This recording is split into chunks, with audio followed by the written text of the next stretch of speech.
ఏమనుకుంటున్నారు మీరు? ఇంత అపచారం చేసిన తర్వాత కూడా ఇప్పటికి కూడా మీలో ఒక్క మాట రిపెంటెన్సీ రాలేదంటే మిమ్మల్ని ఏమనాలి? మిమ్మల్ని ఏ విధంగా ట్రీట్ చేయాలి? ప్రజలు ఏ భాషలో చెప్పాలి? ఇంకా ఏ విధంగా వాళ్ళు రియాక్ట్ కావాలి? ఇప్పటికే మనోభావాలని దెబ్బతిని ఒక్కొక్కరు ఎమోషన్లు కుంగిపోయే పరిస్థితికి వచ్చారు. నిన్న పవన్ కళ్యాణ్ గారు కూడా ఈరోజు ఏది జరిగిన అపచారానికి ఆయన ప్రాయశ్చిత్త యజ్ఞం చేసే పరిస్థితికి వచ్చాడు. ఎవరి పాటికి వాళ్ళు ఏంటి జరిగింది, ఏంటి అన్యాయం అంటే మళ్ళా నువ్వు ఎక్కిలు చేస్తున్నావు అంటే నీకు ఎవడిచ్చాడు ఈ అధికారం ఈ రాష్ట్రంలో? అసలు మీద మనిషి పుట్టుకని అడుగుతున్నా. మీ ప్రవర్తన చూస్తే ఏదన్నా లెక్కలేదా మీకు? ఏదంటే చేస్తారా? ఏదంటే చేస్తే మేము సపోర్ట్ చేయాలన్నా మిమ్మల్ని? నేను ఎన్నోసార్లు మీకు కూడా చెప్పాను, ప్రజలకందరికీ చెప్పాను, ఎన్నోసార్లు చెప్పాను. ఒక వ్యక్తి నేరస్తుడు, అందులో కూడా కరుడు గట్టిన నేరస్తుడు, రాజకీయ ముసుగులో ప్రజల్ని మోసం చేయడం కోసం వచ్చినప్పుడు ఒక పేపర్ పెట్టుకొని ఒక టీవీ పెట్టుకొని విషయాన్ని జింపుతూ అబద్ధాల్ని సత్యాలను చేయాలని ప్రయత్నం చేసే పరిస్థితి వచ్చినప్పుడు చాలా ప్రమాదం ఉంటుంది. అందుకని నేను ఎస్కోబార్ కూడా చెప్పా ఏం చేశాడని. కానీ ఈరోజు మనం చూస్తే ఇక్కడికి వచ్చినప్పుడు ఈరోజు మళ్ళా ఇతని ధైర్యం నాకు అర్థం కాలేదు. మీరు కూడా చూసుంటారు, ఒక లెటర్ రాశాడు పిఎంకి. ఎన్ని గట్స్ ఉండాలండి మీకు? మొత్తం దేశమంతా ప్రపంచమంతా హిందువులు కుతకుతలాడుతా ఉంటే ఇంకా నువ్వు అబద్ధాలతో అసత్యాలతో లెటర్ రాసి ఎదురుదాడి చేసే పరిస్థితికి వచ్చావంటే ఎవడిచ్చాడు నీకు ఈ అధికారం? ఏమనుకుంటున్నారు మీరు? అందుకే ఇక్కడ చూస్తే ఏమంటాడు ఇక్కడ, ఎవడైనా సరే ఒక ముఖ్యమంత్రిగా the board of trustees consist of strong devotees of eminence from the divorce background and those recommended by union ministers and chief ministers of other states as well. This has been the practice for several decades. It is noteworthy that some of the current members of the TTD board are also affiliated to the BJP as well. Board members ఏం చేస్తారండి? ఎవరిని వేసావు నువ్వు ఈవోని? ఏ service అయినా ఎక్కడి నుంచి వచ్చాడు? మీరందరూ ఒకటి గుర్తుపెట్టుకోవాలి, వెంకటేశ్వర స్వామి దగ్గర హిందూ సాంప్రదాయ ప్రకారం ఇంట్లో ఎవరైనా చనిపోతే 1 year వెళ్ళం, అది అపచారం. మా తండ్రి చనిపోయాడు, నేను సీఎంగా ఉన్నా, వెళ్ళలేదు 1 year. నేను బ్రహ్మోత్సవానికి కూడా పోయినట్లేదు ఆ సంవత్సరం. దట్ ఈజ్ మై ఆచారం. కొడుకు చనిపోతే 12వ రోజు వస్తావా నువ్వు? అపవిత్రం కాదా? నీకు కాకపోవచ్చు, దేవునికి. అది ఒక ఆచారం.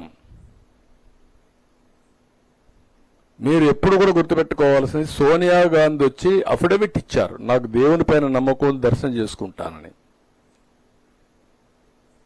Abdul Kalam president of India ఒక అఫిడవిట్ ఇచ్చాడు, నేను వెంకటేశ్వర స్వామి పైన నమ్మకం ఉంటుంది, నేను దర్శనం చేసుకుంటాను. వాళ్ళకంటే గొప్పోళ్ళ మీరు? ఎందుకు ఇవ్వలేదండి? ప్రతి ఒక్క దేవాలయానికి కొన్ని ఇవి ఉంటాయి,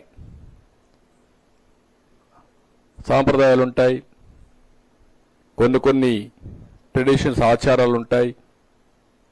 ఒక ఇంట్లో మనం పూజ చేయాలంటే, వెంకటేశ్వర స్వామికి ఇంట్లో పూజ చేయాలంటే సాంప్రదాయ ప్రకారం అన్ని విధాలా ప్రక్షాళన చేసిన తర్వాతనే, పవిత్రంగా అయిన తర్వాతనే చేస్తాం. అలాంటిది వెంకటేశ్వర స్వామి దేవాలయంలో ఇలాంటి అపవిత్రమైన కార్యక్రమాలు ఏంటని నేను అడుగుతున్నా. ఇలాంటి అపవిత్రమైన కార్యక్రమాలు చేసి మళ్ళా ఎదురుదాడి. ఎవరైతే టీటీడీ ఈఓ మాట్లాడుతున్నాడు, X EO, TTD board chairman, ఒక పక్క ఆయన భార్య బైబిల్ పట్టుకొని తిరుగుతూ ఉంటుంది, ఎక్కడ చూసినా ఫోటోలు వస్తున్నాయి. ఈయన మాట్లాడతాడు, మళ్ళీ ఎదురుదాడి చేస్తాడు. నీకు నమ్మకం లేకపోతే రావద్దు, అది వేరే విషయం. నువ్వు లేకపోతే లేరా ఇక్కడ?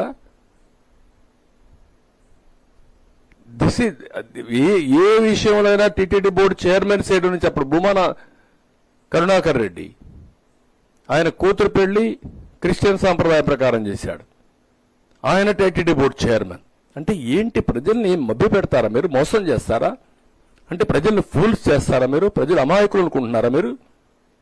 నువ్వేం చేసినా మేము వినడానికి? నేను కూడా వాటికన్ దీనికి పోయి వచ్చాను, జెరూసలం. అక్కడ సాంప్రదాయాలు పాటించా, చూడడానికి పోయాను, వచ్చాను. నాకు నమ్మకం అది, పోయి వచ్చాను ఇంతవరకే. నువ్వు వెళ్ళు. నమ్మకాన్ని అక్కడ సాంప్రదాయాన్ని గౌరవ తిరువారూరు కేరళలో అక్కడ షర్ట్ గురువాయూరు కాదు, తిరువాయూరు అనుకుంటుంది కేరళ, గురువాయూరు. అక్కడికి పోయినప్పుడు షర్ట్ లేకుండా వెళ్ళాలి.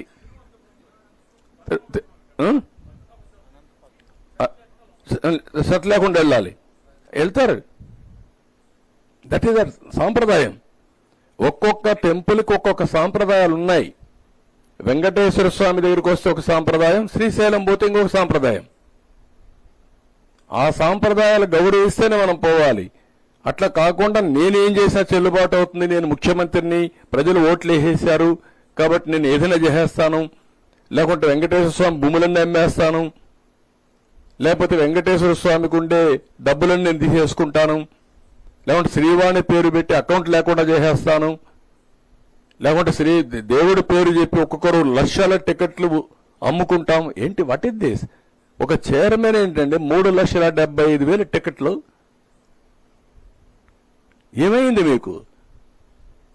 3,75,000 టికెట్లు ఇచ్చుకున్నారు వాళ్ళ పీరియడ్లో దర్శనానికి. ఇవన్నీ షాకింగ్. ఇవన్నీ చూస్తామంటే ఎక్కడికి పోతున్నామో అర్థం కాకుండా వీళ్ళు ఇష్ట ప్రకారం చేసే పరిస్థితికి వచ్చారు. దానిపైన ఈయన దాడి.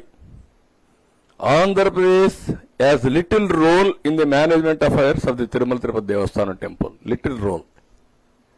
డెస్ట్రక్షన్ కి, నాంది బలికి గొడ్డలతో నరుకుతూ లిటిల్ రోల్ అంట. రెండోది, ఇతను మాట్లాడే మాటలు మీరు చూస్తే ఎంత దుర్మార్గం అంటే,